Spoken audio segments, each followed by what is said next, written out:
Joining us now, California Democratic Congressman Gil Cisneros. He's a member of the Armed Services and Veterans Affairs Committee. He is a veteran himself. Congressman, good to see you. Thank you for joining us. Well, thank you for having me. We have been discussing, as you've heard, concern that the president's 4th of July celebration is heavy on military pageantry and could feel more like a taxpayer-funded campaign rally. What's your take on this? I mean, do you have a view about the military participation? There is always a parade. This one just seems to have a bit more of a military component and a bit more of a political component. Well, the 4th of July should be about celebrating our independence, celebrating democracy. You know, for celebrating our military, we have Veterans Day. I think right now what he's doing is turning this event into a spectacle. That's not something that, you know, that we need. And, you know, like your last guest just said, a lot of the generals aren't going to be there because they already made plans, unfortunately, for these service members that are going to have to be there with the tanks, that are going to have to be there with this aircraft for the flyovers. The plans that they had made had to be canceled, and now they're going to have to spend it here on the parade instead of spending it with their families and friends. All right, we're hearing that the DNC didn't get any tickets to the president's event. We heard Kellyanne Conway saying it's a public event. What do you know about this? Well, I know I wasn't offered any tickets to offer to any of my constituents. You know, this is what this president is doing. He's turning it into basically a campaign rally for himself.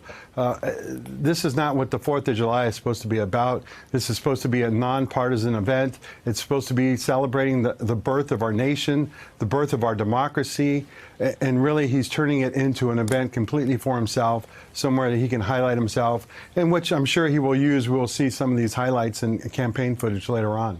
Let's talk about immigration. You are in the Congressional Hispanic Caucus, a group that has been very, very upset about the way things are going in these detention centers and at the border generally. What's your sense of Congress's plan to take action? We saw this Inspector General's report from the Department of Homeland Security, which is scathing and flies right in the face of what DHS officials and leaders of these very departments and the administration has been saying about these detention centers. The DHS report is right in line with what our reporters and what you members of Congress have been reporting about these centers, and in complete contrast to what the administration is saying. Well, the DHS report is just confirming what we've been hearing all along, that the situation down there in these facilities is atrocious. You know, we're treating these individuals who are coming here to this country just trying to seek a better life for themselves, for their families. We're treating them worse than we treat prisoners in our penitentiaries. It's something that needs to change, and that's why I couldn't support the appropriations, the border appropriations, the supplemental bill that passed through the House, passed through the Senate last week that the president's going to sign. It wasn't going to change any of the policies that were going. It's going to be business as usual for CBP, business as usual for Homeland Security, for ICE. And we need real action that's going to really change the conditions that's going on in these $4.3 billion facilities. that can't be business as usual, right? That can't possibly be.